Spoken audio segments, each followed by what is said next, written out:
You ready? Okay, welcome back to another episode of Manchester SEO podcast. Today we've got Joe Rawlins in, well-known chef from Popote. Don't know why I'm struggling with that restaurant. Welcome. Thank you very much. Thanks for having me on. No problem. Tell us about yourself and the restaurant. Restaurant first probably is the easiest. So we took over the restaurant 6 years ago now. Coming up 6 years, just literally pre-COVID. So 2019 October. Obviously, everyone knows what happens the year after, sort of thing. What we did, we bought an existing restaurant. So we kept the name, we bought the restaurant on the Monday and we opened on the Wednesday. Oh, wow. So we were like, right, we haven't got the funds to close, redecorate, etc. Let's just put our menu in place and we'll just open, sort of thing. And we'll just see how it goes, get to the new year. Yeah. And then first couple of weeks was very hard because obviously people were still coming in. Nothing had changed apart from the menu. Right. Previous owners has gone. Yeah, and they're going, where's this on the menu? I like that. Why is the menu a lot shorter? Where's all the specials, etc. So the first couple of months was hard. It was trying to make people understand. Look, it had changed hands. We had marketing teams in place to do it, but obviously things take time. Got through Christmas, got into COVID. Obviously, COVID happened. COVID for us was a blessing in disguise, really, because closed, got a reset. We could then redecorate the whole restaurant, which we did during COVID. Kept ourselves busy doing that, and also did all the ready meals. Right.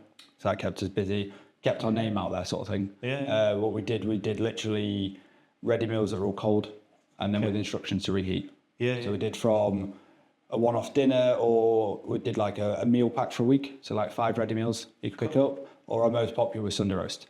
Right. It's like Mother's Day, we did, I think, 135 takeaway Sunday roast, like ridiculous.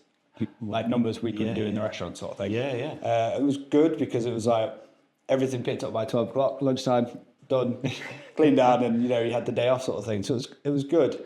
Once we came out of COVID, everyone was dying to get out. Everyone would sat at home, just wanted to get out, and it was good because we'd revamped the restaurant and everything from the past had literally been forgotten about. Right. Yeah.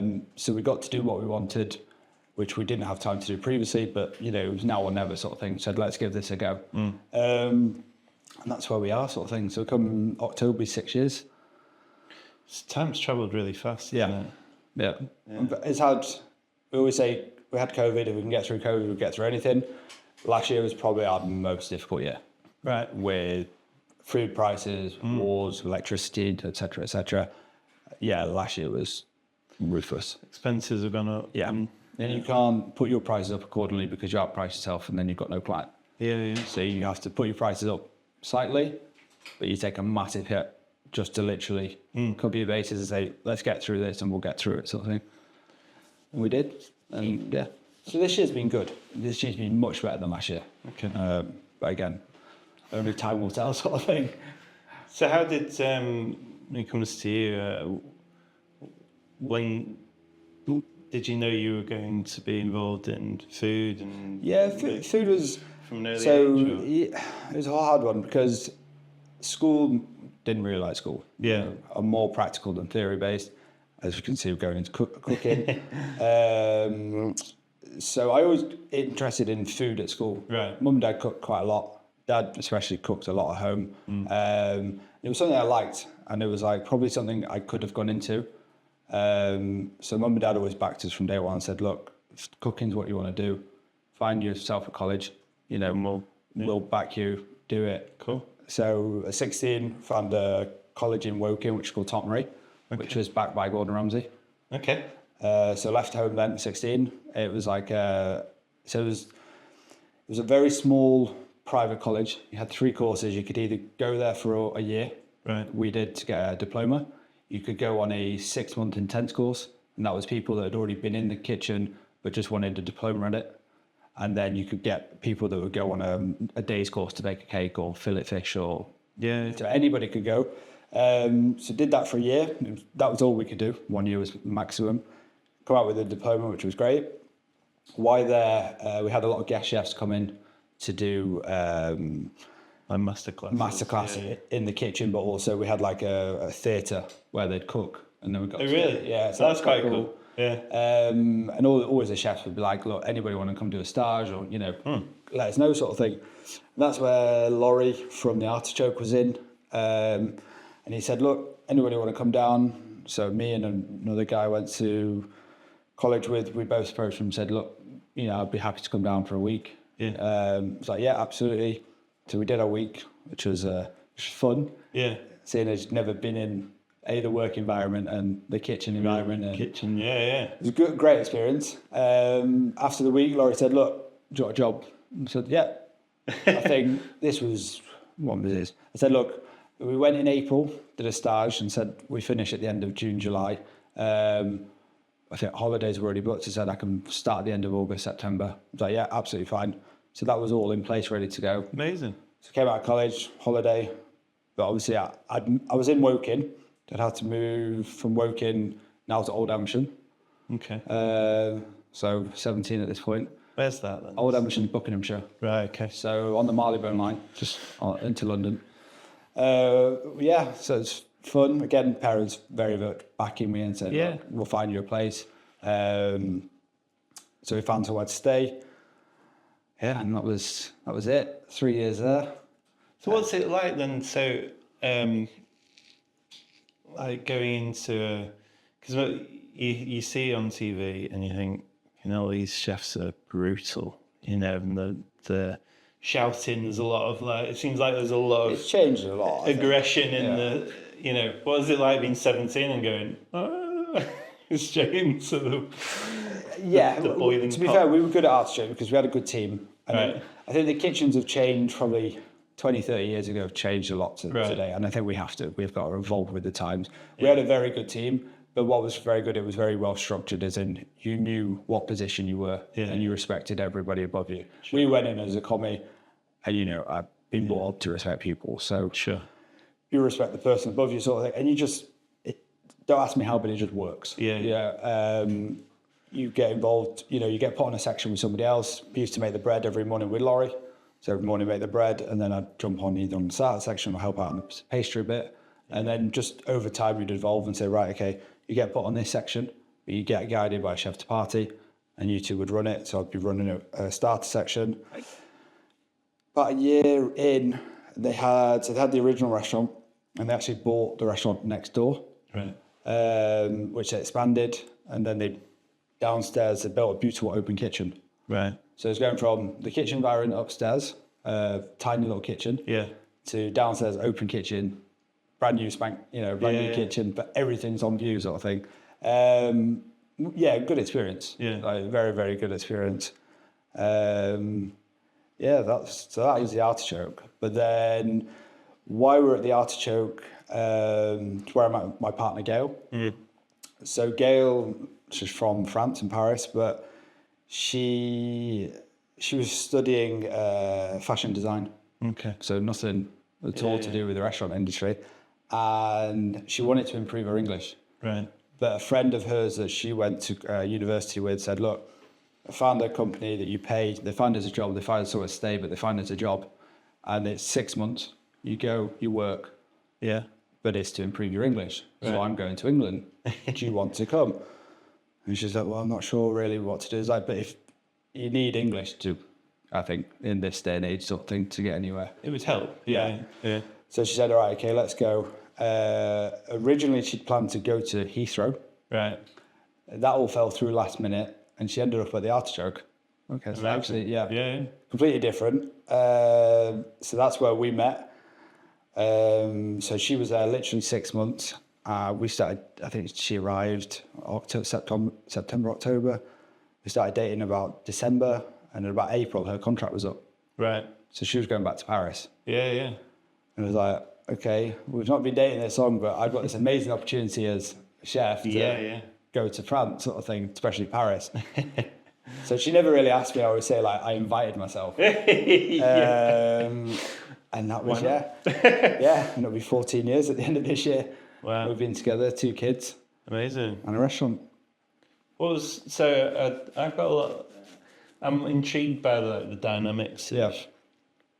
of the kitchen and how that differs. And is there this is a really stupid question, but the main chef, Yeah. is there a huge difference in skill set and abilities? And do you think It's different things like nowadays is because you've got a chef, but then you've got a chef restaurant owner. And I always say, like, when we bought the restaurant, I didn't cook. right? You run the business. Yeah. So you've got a team in place to cook, if that makes sense, to Yeah. look after the kitchen. You know, you'll tell them what to do, but they sort of know what they've got to do. Sure. Yeah, there is a big difference, but then you get people in any walks of life who like just evolve so quick. Yeah. You get people who don't want to get to the chef level because they don't want the responsibility. Of course. You get people that go to the chef's level straight away because they want the responsibility, but they've not done enough training. Yeah. So yeah, it is a lot. But like, so Jack, who's my second at work, so I can be away and he can be in charge.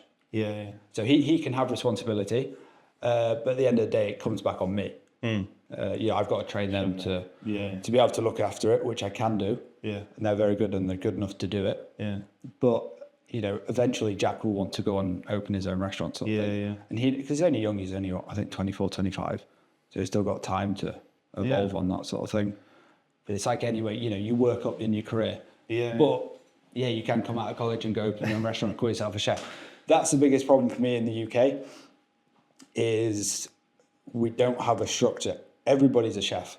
Yeah. You know, you say the word chef, but for me, working in France, the chef's like the chef. Yeah. And then you've got sous chef, chef de partie, commis chef. Yeah. It's all rank sort of thing. Yeah, But in the UK, everyone's a chef. Right.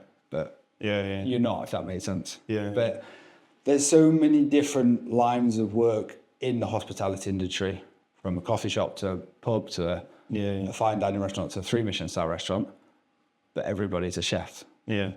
But we're not. So, I mean, you know, it's different levels of chef sort of thing. So. Always I used to sell advertising to like the hospitality industry, so restaurants, hotels, caterers, and the one thing that I maybe gastro pub people and restaurant owners was the keeping a chef, because the good ones were few and far between, and then they were sought after and their salaries were going up, and so it was really tricky. Our industry of, like, I describe it, the restaurant business that we're in is so small.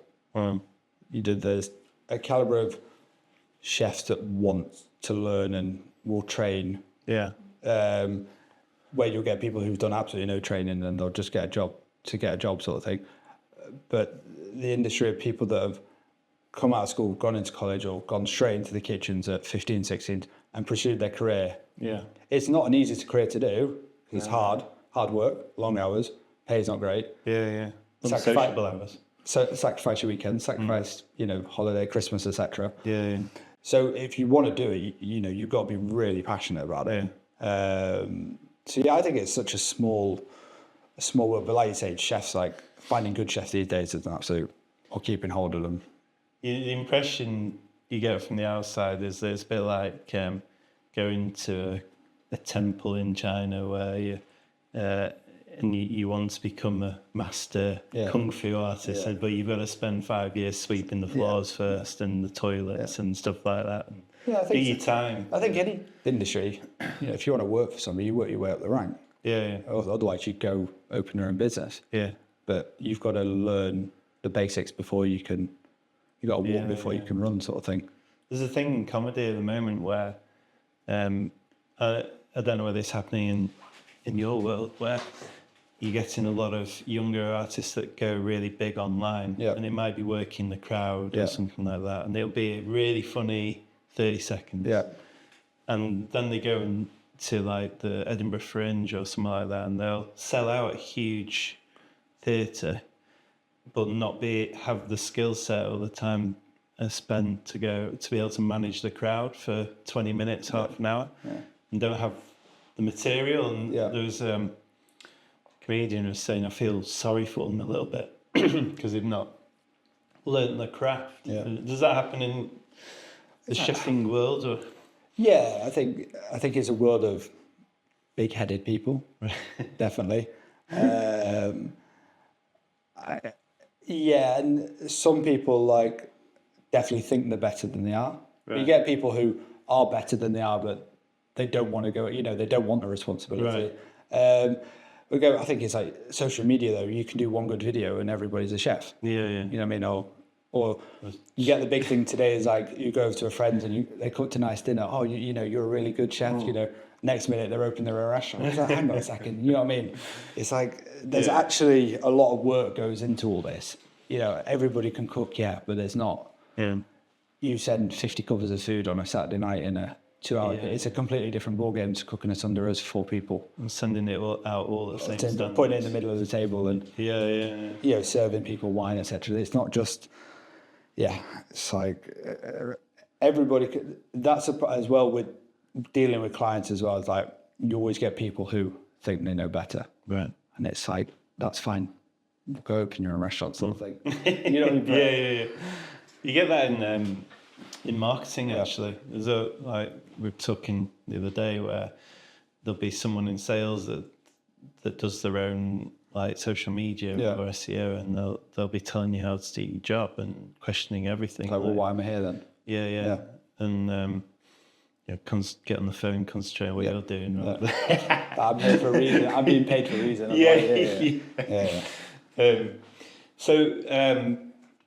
are your kind of inspirations then as you were starting out?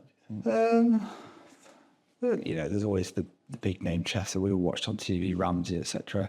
Heston Blumenthal, You find your own. Like, I was very fortunate when I was in Paris to work with a chef called Guillaume Delage, who is a massively talented chef, but like unbelievably talented. But like, in terms of like a person, like you go in the morning and you'd say hello, and that was it. Right. And but he was so focused on what he was doing. Yeah. And you would learn so much. Like he'd show you how to do things. Obviously, we had a language barrier as well. Yeah. I didn't speak French when I went to France, so.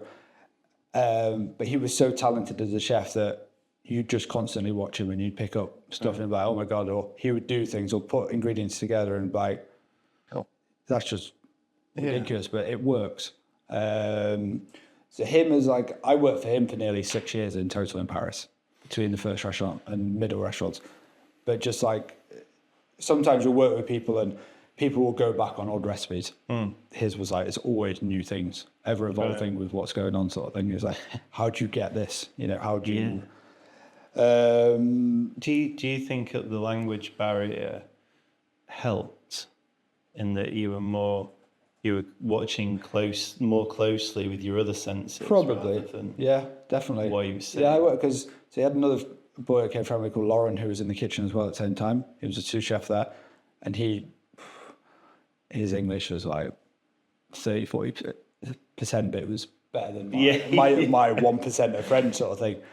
And yeah, probably because we weren't speaking, and you were literally just focusing and taking everything in visually, that maybe, it did probably did help a lot. Sort of thing. But Guillaume was always like that. He was never, even like now, you go out with him and it's like awkward conversation sort of thing. But it's just, that's how he is sort of thing. But he's a trained, so he used to work for a chef called Pierre Gagnère. Okay. And so he was a 3 Michelin star chef. And he was like, he opened a restaurant for him and he got Michelin star for him. So 1 star.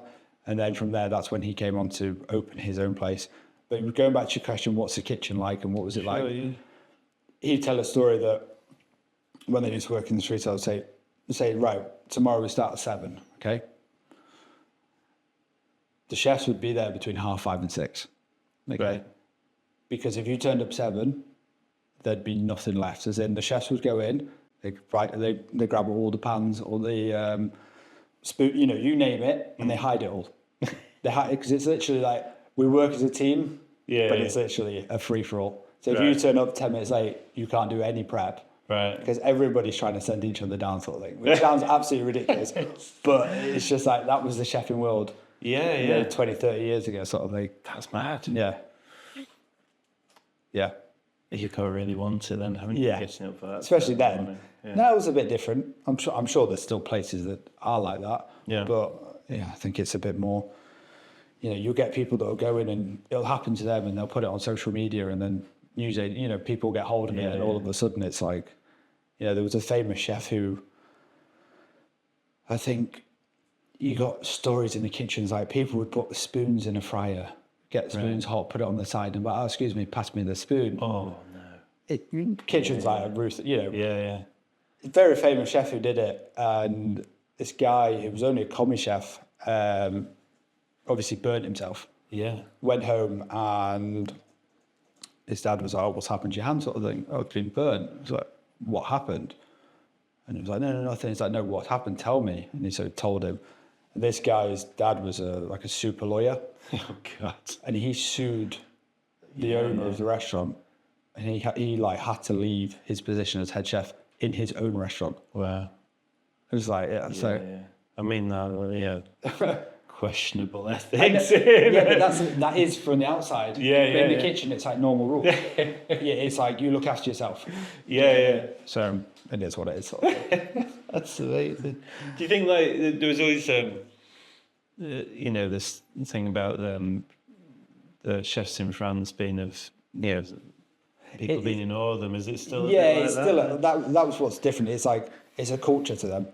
Food, you know, food is a culture. You know, like yeah, with my partner, it's like in the morning, it's like, okay, what are we doing for lunch? Yeah. Where in England, it's like, right, it's 1 o'clock. Should we just grab a sandwich and on the go sort of thing?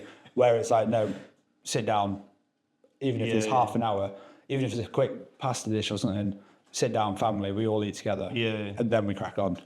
So it's definitely for me working out there. Even you walk down this road, you've got the markets, you've got all the produce, you've got the bakeries, you've got the all the pastry shop. It's completely different to the world we live in over here, sort of thing. So do you? Sorry, I interrupted you. No, it's fine. The so when you're tell me about how the kind of experiences that you've had there. How, what have you brought into? But you take experiences everywhere. Yeah. You worked and you take the good bits and you take the bad bits and say, I don't want to do the bad bits. But also you've got to look at where we are, your clientele. There's a lot of things you take into consideration, like a lot of the produce I was working with in France. Yeah. I can't go over here. Yeah. But like also, it sounds silly, but European seasons are actually different to English seasons. Yeah. Everything's either some things are earlier or some things are later, and then you're trying to put them on, but the season's already finished, or the season's been a month's time, sort of thing. But then you evolve over time, and you think, because you've got the business and the business is running, but then you look at the business and say, all right, we've got to evolve with. Yeah. This is what it is. You know, we can't make something from other places. You know, our clientele's here, and you've got to give your clientele what you wanted. The funny story that when we first took over the restaurant, there were chips on the menu. Yeah. And the first thing I did was took chips off the menu and sold the fry. Because I said, working in that type of environment in France or even in Artichoke, it was food where there was no side dishes. A plate of food for me is a plate of food. You shouldn't have to order a veg on top. It should be all, you pay for a plate of food, so why are you paying Extra £5-6 for some green beans or chips? Because 100%. it's like, well, it's 30 quid already for a main course. No, it's 36 quid. You know, it doesn't make sense. So the first thing I did was took all the sides off, because I said, this is how I've been taught, and the plate of food is. So over time, it was like, okay, we had arguments over bloody chips. And we eventually put on Popote chip or Popote frit. Yeah. But we're saying, if we're going to put something on, we're going to put the best of what we can do. So we're not going to buy in frozen chips like you buy in McDonald's, which I could have done, and I could have made an absolute fortune. Yeah. But it defeats the object of what we're trying to do, and also all the training I've done, sort of thing. Chickens are brand. No microwaves, no nothing like that. We start in the kitchen either 8-9 o'clock in the morning. We've got to be ready for lunch service, and then we prep on in the afternoon. And so we eventually put La Popote Fritz on, but it's it takes us like 24 hours to make. Right. So it's not just like basic standard. It's like really thin layered. We take a Japanese mandolin. It's like a spiralizer, so it gives us like really thin lasagna sheets of potato. Okay. Clarified butter, salt, a corn flour, and then we layer, and then we bake it at about 160 for about 3-4 hours. Right. And then we press it overnight with like a breeze block, so it's really heavy, and it just compresses it all together. And then once it's compressed, we can cut it into chip form and then fry off something. They are good. Yeah. Pain to make, but they're worth it. Sounds amazing. Yeah. So it's just, people are asking them from, as a business, you've got the side of, you're a chef, that's not what I want to do. But then you've got the side of a business and you've still got bills to pay. Yeah. So it's trying to understand now you've got to run a business as well. Not put your ego to one side, because we all say chefs have got egos, but put your ego to one side and say, right, give people what they want. Yeah. You can still do your nice dishes. You can still do everything you want. But if you give people what they want, but the best of what they've ever had, then do that. There's no wrong in it. It's a funny thing, isn't it? That from what you hear that some restaurant owners and chefs, if they're different people, can fall out because owners have got bills. Yeah. Bills are a great way of killing egos, aren't they? But This the was principles of the chef won't allow any, compromise. And that's the difference between being a chef and a chef restaurant owner. Yeah. A chef, you've got your salary, you've got your holidays, and everybody's going to come with aggravations sort of thing. Okay, you've still got to make the business, the money for the business sort of thing. And you've got somebody above you telling you what to do. But you've been employed to, in a way, cook how you want to cook, if that makes sense. And people will come for you. And we'll always cook how we want to cook. But you've got to look at it as a business side of things as well and say, okay, well, actually, if that's what people want, then why would being silly? Yeah. You can do it in your way. Exactly. Yeah. Not going to do it like everybody else, otherwise there's no point. Yeah. So that was... So what should people expect when they come into... So going back, like we were saying, like last year, how it was like hard and stuff like that. So probably in the last, I'd say probably a year ago, we decided that we had to do something else, because restaurants aren't restaurants anymore. They're not. We used to all go out every week. You'd always go to a restaurant, etc. But now restaurants it's a luxury. Yeah. So people would come to us, special occasion, birthday, wedding, anniversary, etc., which was good, and we've always got that trade. Yeah. But then you start to lose that side of trade of people just going out Friday night or Saturday night for a dinner. Yeah. Because it's, we don't. I've got 2 kids, but don't go out as much as we used to. No. So we decided to start doing soirees like lobster soirees, steak soirees. Oh, nice. We tried more frit. We did a barbecue one in the garden. So the steak one is actually running tonight. So we probably run the steak one every month, probably, just because we get emails now, when's your next evening? And what it's become is people want to be invited to something. It's like them going to the theatre. Yeah. As a special date. An experience. Steak frit, what everybody wants. Everything's pre-ordered. Right. So they come, turn up, and they just enjoy their evening. It's like, but then they'll still come to the restaurant the month after for an occasion. Yeah. Irrelevant if they've been, but for this, they've been invited to an event where they'll come into us off their own back because they want to come, for an occasion. So what to expect?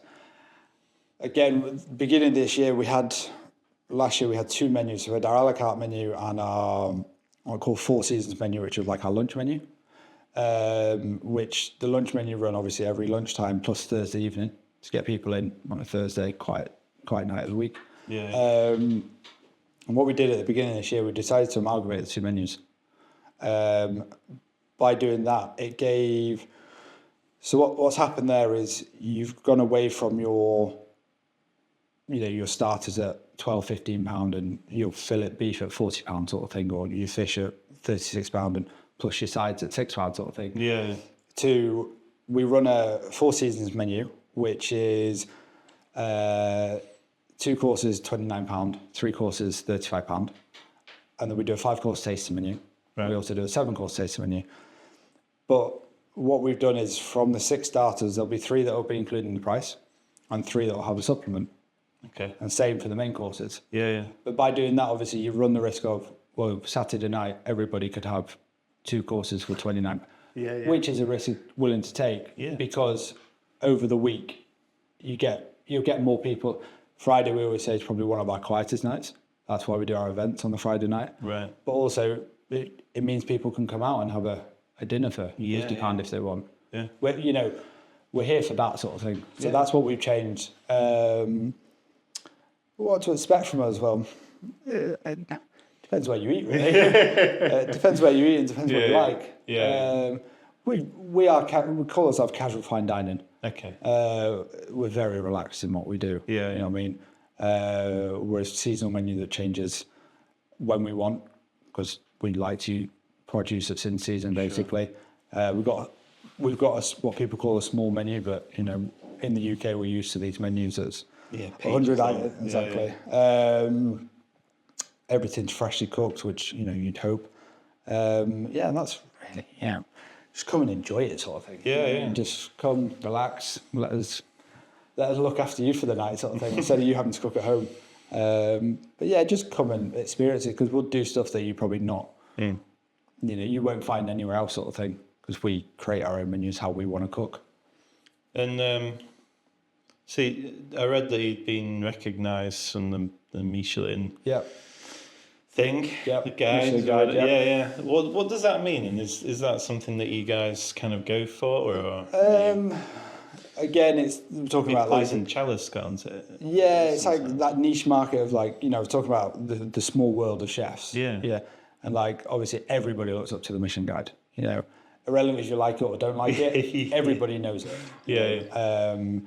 And we always laugh in the kitchen. All right, let's push on and let's go for a Michelin star. Sure. It's like, guys, Artichoke, we were pushing for a Michelin star, and it was ruthless. Yeah. You know what I mean? But in a good way. When you come out of school, you're 17, 18, you're not bothered about doing 90, 100 hours a week. No.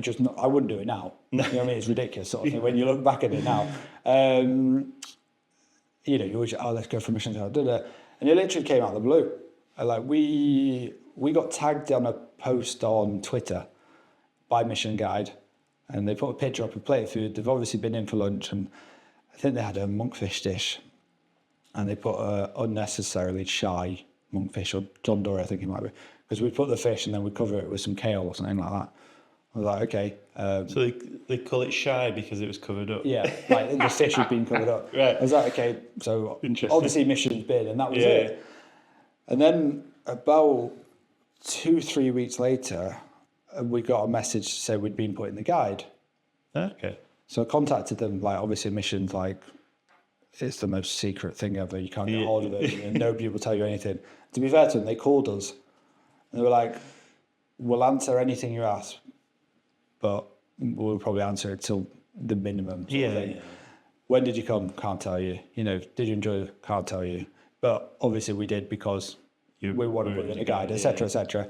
And to be fair, they were really good with us. And they said, all we tell anybody is don't change what you do for us. We obviously like what you do, so just keep doing what you do. Yeah. And, that's how it works, sort of thing. Since a shy month. Yeah. But what they'd actually done just after COVID is they bring out the guide once a year. Okay. So I think it's at end of Feb, early March. They do the Michelin star guide, 1, 2, 3 star, and also they add people to the guide.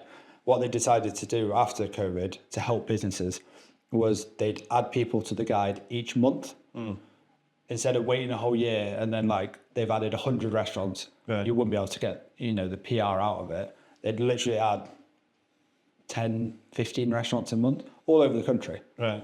So this was, I think, 23 that we got added to the guide, and I think we were last time anybody in Cheshire was added to guide was 2019. Yeah. And so far at the minute, nobody else has been added to guide. Right. Which for us is amazing. Yeah. You know, I mean, to be recognised by Michelin, it's like I always say, it's nice because it differentiates us between the pub across the road. There's nothing wrong with the pub across the road, but the hard work we're putting in, being recognised by Michelin for us as, you know, the biggest guide in the world sort of thing. Yeah, and I'm not going to, you know, what I'm going to say is done wonders. It has, you know what I mean?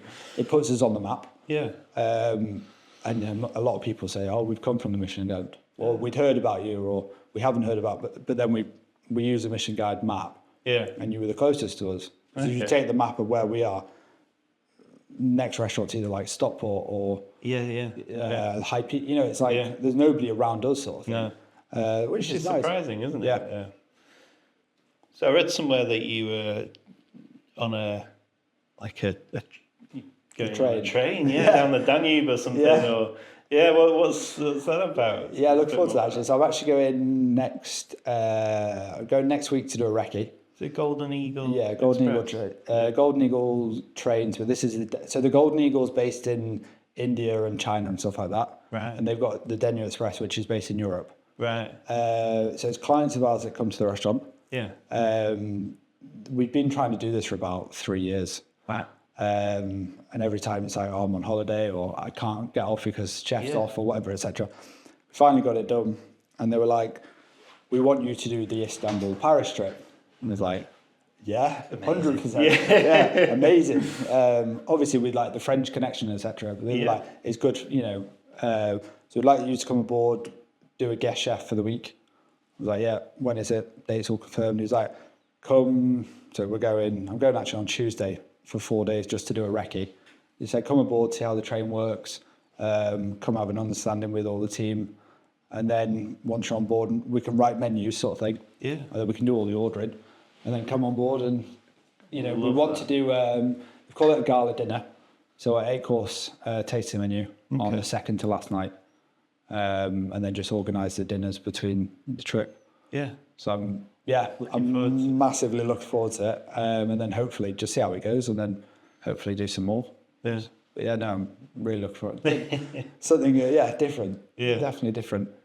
A change of scenery. Yeah, definitely. Do you get to tell, like, this sounds really arty, but do you like tell stories with the food and stuff like that as you travel around? I think like you'll try and work out where you are and stuff like that and try and, you know, use produce from the local area and stuff like that. Yeah. That'd be cool. Yeah. Again, I've got no idea because I've not done it. I'll find out a lot more next week. Yeah.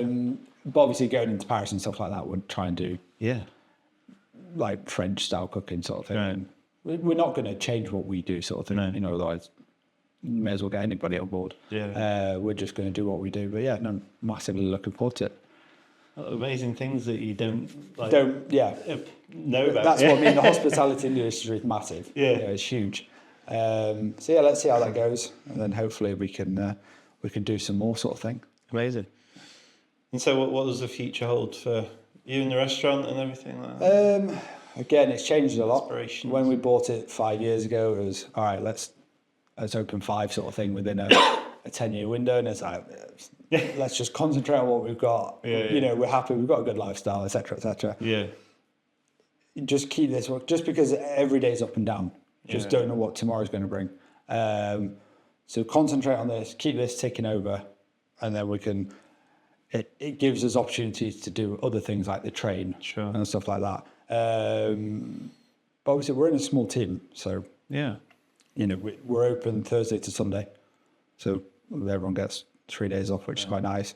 But also, it's not like there's a rotation of staff. Right. So when we're in, we're in. When we're off, sort of thing. Sure. So yeah, the train's, you know, a bit of extra. But obviously, you want to develop, but you've got to be careful how quickly you want to develop, because at the end of the day, you've got to look after La Popote. Yeah. Because that's what's got us there to be able to develop, but you don't want to develop too quickly. Yeah. Because you don't want to let go of La Popote, because I always say, like, La Popote without me and Gail isn't La Popote, if that makes sense. It just becomes another restaurant where Gail's specialising in the front of houses. welcoming people, looking after people. People know who they are, or she know who people are, etc., etc. Just become a family. That's what's the nicest thing about it, sort of thing. It sparked a memory of I went to quite a famous restaurant in the Lakes, and the sommelier came over, French accent, talking to us on food, and took the wine away and put it on a table, which I thought was it's like saying, this is what you could have, and we'll just put it over there, and I'll come back and I'll pour it for you when you're ready. And but anyway, he after a while I went to the toilets, and I overheard him talking in the kitchen. He was with a Scottish accent. No way. Yeah. No way. I thought, this is, surely it doesn't matter. But, Really? Yeah. 100%. That's mad. I won't tell you where it was. I'll tell that story because I came back to the table. I was like, you'll never guess. Did you question him? No. Well, he's Scottish. I didn't want to get No, the Scottish side of it. Finish your wine first before it changes. Obviously, there was an impression that they wanted to give about the restaurant, and which you can understand. Yeah, it's that old a performance. Yeah, Like, it's that old French. Don't worry, Gail's 100% French. We had issues when we first took over the restaurant of people not, of like her not understanding or people not understanding her. So Right. it's like the complete role. We had a client, we tell this story, Gail hates this story, but we had a client who literally, I think the second week in, I think it was like October or whatever. It was quite cold, but it wasn't like freezing sort of thing. Yeah. He had soup, and he came up to the bar, and he was like, he came up to the bar to moan that it was cold. Okay. And Gail was like, what do you mean it's cold? Like, all the radiators are on, like touching the radiators, etc. But obviously he wasn't at the table, so he'd come up, you say it's cold, well, you think the environment's cold. And to be fair, he was very rude to her. He was like, no, you silly woman, I'm talking about my soup. And it was like, but like we tell this story, we laugh about it now, but at the time it's like, it's a language barrier thing, but now she's absolutely fine, sort of thing. But it's funny. Some people, it doesn't matter whether it's a language barrier or not, they just want to be rude. We had it once, and the person that happened to it wasn't at all intentional, because me and Gail, we speak French at home. I find it really difficult to speak to Gail in English. Just find it odd. Yeah. Don't ask me why, but and there's a client on a Saturday night. He came up. He came up to pay or something like that. I was in the bar. Gail said something. He was paying or whatever. Gail said something to me in English, and I just instantly replied to her in French without even. And the guy kicked off. He thought you were talking about him. Right, okay. Gail was like, what are you doing? You can't do that. I was like, I'm not actually talking about him. That's the worst thing about it. But it's been said now. You know what I mean? It happens, but you're trying to explain, the guy's already off on one. It's not even, I was like, I'm going to go back in the kitchen, you can deal with it, sort of thing. It's an awkward one, the language. But it's quite an interesting story, the Scottish guy. Yeah. I mean, perhaps he's probably got fired. He's friendlier with. We did make me laugh. Anything else you want to tell us about that's interesting around? There was quite a lot of projects in the pipeline. Lots not happened, but there was stuff that potentially happened next year, which we can talk about another day. Yeah. But it's mainly the train thing. Yeah, that was. That's all news in the last couple of weeks. So the fact that you can do that as well as the restaurant, and it's not a one. The good thing with it is, like we said, we'll get the first week done, see how that goes, and then James, who looks after it, because the train actually starts on Tuesday and runs non-stop for the next 90 days. Just doesn't stop. Well, it stops. It's like people get on for a week. Yeah. People get off, another lot. But like the trip, it's like 90 days non-stop. Wow. Yeah. So he's like, let's see how the first one goes. Yeah. And then like you can just pick and choose days sort of thing, which is quite nice because it's like, obviously with the restaurant being closed. Yeah. 3 days. I could go on like a Sunday and come back on a Friday or whatever. Yeah. But yeah, they're really open to it. And amazing. Yeah. No, so it should be fun. Amazing. Well, sounds like a good place to start. Yeah. Well, probably a quick thing. Obviously, you know Doran. Yeah. From Crag. Yeah. So coming in, in next week. I don't know when this is going to get It'd be published, a but couple of weeks. I mean, yeah. we might shunt you well, up. by then it'll be all live. According to Doran, we're going to be the first restaurant in the UK to have a water menu. Okay. So Doran has approached us. Craig Spring Water. Yeah. There's supplies us with water. If you want to go down and do a water tasting with him, it will blow your mind. It blew up my mind massively. So he approached us about doing a water menu. And we sort of laughed it off originally. Did the tasting and was like, actually, this is got a bit. And then obviously with having 2 kids, Gail was like, you find it awkward what to drink. So that's why last year we went into big like non-alcoholic cocktails, but it's also the same like fruit juices or Cokes or etc. Sparkle. And then Doran obviously approached us about this water menu. He was like, let's try it. So hopefully that will be a success. Yeah, something a bit different. So I mean, Doran Binder from Craig Spring Water, which is locally sourced, which is important to us as well. Yeah, and I went on a water taste. We did a podcast there, which isn't live currently, and I went there expecting water's water in it, and then I came back completely with my skull everywhere because my mind had just been blown about the differences in water and spring water and natural mineral and different TDSs and all that kind of natural stuff. Natural carbonation. And if anyone looks that up and goes for water tasting with Doran, he will entertain you. Definitely. And he will definitely blow your mind. So I recommend that. Yeah, anyway. Definitely. So you're doing that, the first water menu? In the UK, supposedly, yeah. So that goes live next week. Does that accompany food? So we did... So basically and he was explaining, obviously, like the lower TDS goes with like lighter foods and the higher TDS goes with like the heavier food sort of thing. So, in a way... digestive thing, isn't it? Yeah. He's going to do... he's going to come down next week, do a... discussion with all the team and teach them basically all about it sort of thing, do another tasting with the team, and then just gonna see how it goes sort of thing. A bit of fun and Well, the nice story about sommelier being with a French accent. Definitely. Perhaps you have to do the Doran accent. Water. I'll get him in for a Saturday night. Get the beard. Amazing. Thanks so much. Thank you very much. And Popote restaurant in Martin. On the way to Congleton. On the Manchester Road. Capeston Hall and Congleton. Beautiful restaurant, beautiful garden. Yep, secret garden. Beautiful food. When we get nice weather. Yeah, definitely. Thank you very much. No worries. Nice.